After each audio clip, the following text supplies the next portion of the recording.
अगर केजरीवाल पंजाब में हो रही हिंसा पर बोलेंगे तो जिन लोगों ने इन्वेस्ट किया है वो लोग नाराज हो जाएंगे। अगर ये बात सच है तो मामला गंभीर है।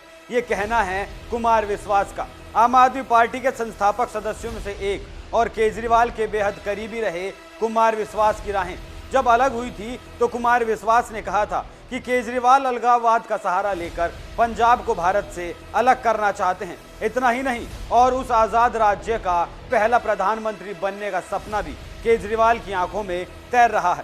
केजरीवाल प्रधानमंत्री बनना चाहते हैं, इस बात से तो इनकार नहीं किया जा सकता, क्योंकि जब भी मोदी के खिलाफ महागठबंधन का मोर्चा बनाने की बात आती है तभी केजरीवाल के सुर बदल जाते हैं और उनके दिमाग की घंटियां झनझनाने लगती हैं। आज आपको बताऊंगा कि पंजाब क्यों सुलग रहा है, आम आदमी पार्टी का उसमें कितना हाथ है और कुमार विश्वास ने पहले क्या कहा था और अब क्या कहा है। नमस्कार, एनएमएफ न्यूज देख रहे हैं आप, मैं हूं आपके साथ अभिषेक पुंडीर।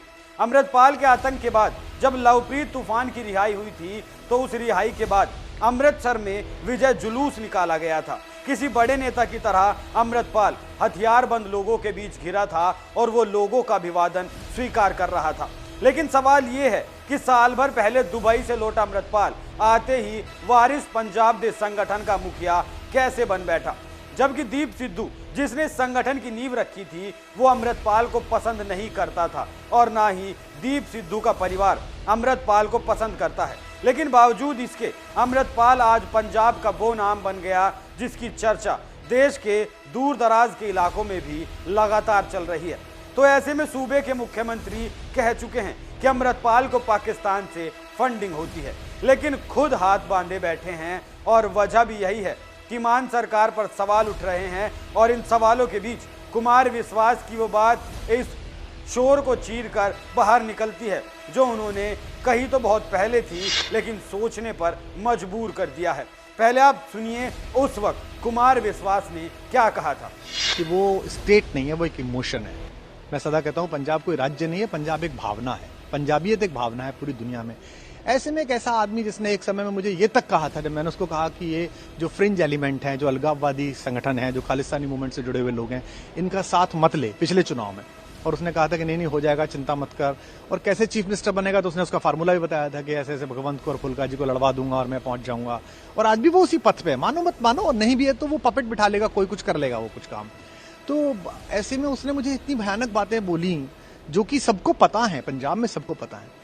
कि एक दिन तो मुझसे कहता है कि तू चिंता मत कर, या तो मैं एक स्वतंत्र सूबे का मुख्यमंत्री बनूंगा। और मैंने कहा ये अलगाववाद 2020 का रेफरेंडम आ रहा है, पूरी दुनिया फंडिंग कर रही है आईएसआई से लेके और बाकी अलगाववादी ग्रुप। तो कहता तो क्या हो गया, तो स्वतंत्र देश का पहला प्रधानमंत्री बनूंगा।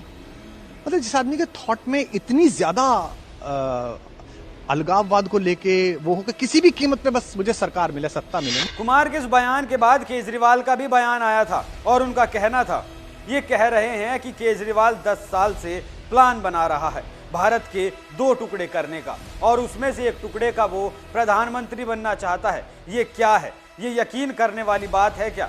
मोदी जी राहुल गांधी की भाषा बोल रहे हैं। 5 साल सरकार चलाने के बाद कांग्रेस केजरीवाल आतंकवादी कहकर वोट मांग रहे हैं। इसका मतलब उन्होंने काम नहीं किया।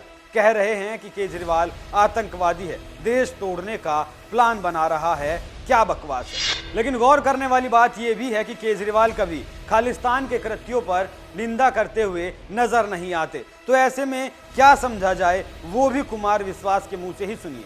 कि मैं अरविंद केजरीवाल को वहां हारने दूं या ऐसा ना हो जाए, तो इसका मतलब मैं जो पहले दिन बात कर रहा था वो सिद्ध हो गई। और दूसरा, वो एक बार ये नहीं कहने को तैयार है कि मैं खालिस्तानी शक्तियों से लड़ूंगा, मैं आतंकवाद का विरोधी हूँ, मैं आतंकवाद के खिलाफ बोलेगा नहीं।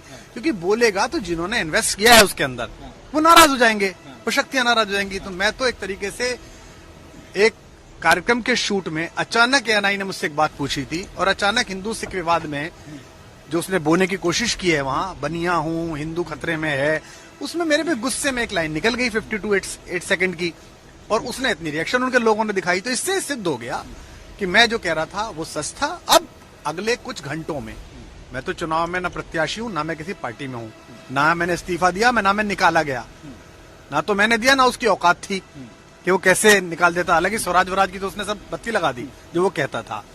पर अगले कुछ घंटों में पंजाब को ये बात तय करनी है कि पंजाब एक ऐसे आदमी को जिसको मैं उससे ज्यादा जानता हूं, क्या उसके झांसे में आके खुद को 84 से पहले वाली स्थितियों में ले जाना चाहता है, या जैसे शांतिपूर्ण किसी भी दल को जिताए, जैसे संवैधानिक सरकार चलती है वैसे चले। अचानक उसके चेहरे से एक पर्दा हट गया। कुमार विश्वास के उस वक्त के बयान पर गहमा गहमी भी खूब हुई थी। प्रधानमंत्री मोदी की भी प्रतिक्रिया आई थी, वो भी सुनिए। प्रधानमंत्री मोदी का कहना था, केजरीवाल के विश्वस्त साथी जो पिछली बार यहाँ के पंजाब चुनाव में उनके इंचार्ज थे और उनके खास दोस्त थे, अन्ना हजारे के साथ ही आंदोलन में झंडा लेकर खड़े रहते थे और कवि होने के नाते, चिंतक होने के नाते देश भर में उनके कवि सम्मेलनों को सुनने के लिए देश की युवा पीढ़ी घंटों तक इंतजार करती थी। मां सरस्वती की पूजा में लगे हुए ऐसे इंसान ने कल बहुत दर्द के बाद अपना मुंह खोल दिया। जो आरोप उन्होंने लगाया वो बहुत खतरनाक है। उनकी बातों को बड़ी गंभीरता से लेने की जरूरत है।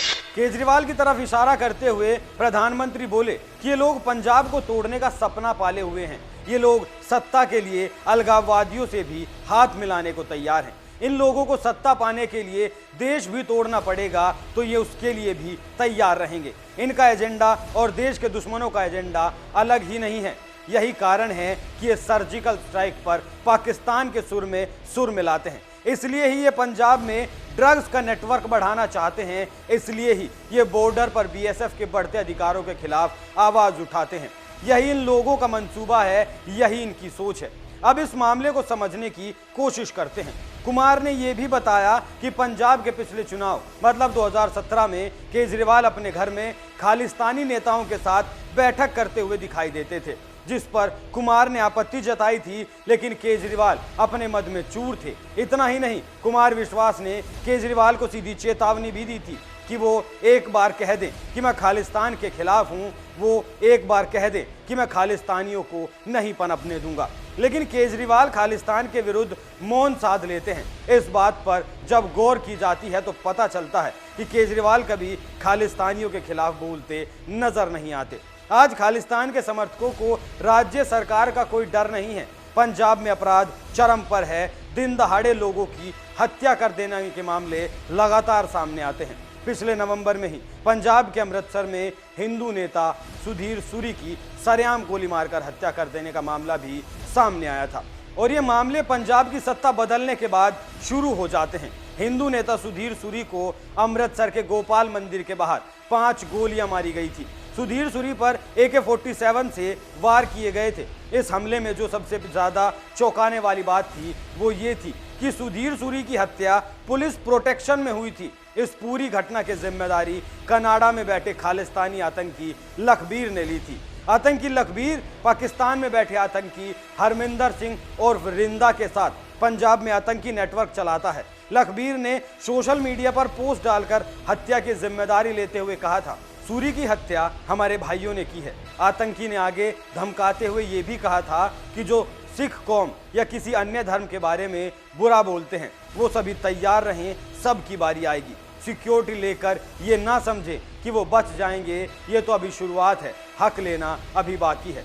इस हक से समझा जा सकता है कि वो किस हक की बात कर रहे हैं। पंजाब में दिन दहाड़े खालिस्तानियों के द्वारा हत्या कर देना, थानों पर कब्जा कर लेना, ये कुछ ऐसी घटनाएं हैं जो पंजाब के हालातों को बताती हैं कि भगवंत मान सरकार अपराध को रोकने में उस पर अपराधियों को नकेल कसने पर असमर्थ साबित हुई है। ऐसे में अगर हालात नहीं सुधरे तो भविष्य में पंजाब उसी पुराने दौर में दोबारा लौट जाए तो हैरानी की बात नहीं होनी चाहिए। खालिस्तानियों के आतंक के बारे में ये भी सुन लीजिए कि जिन्हें दूध पिलाया गया वही धमकी भी देते हैं। खालिस्तानी संगठन SJF का सरगना है गुरपंतवंत सिंह पन्नू।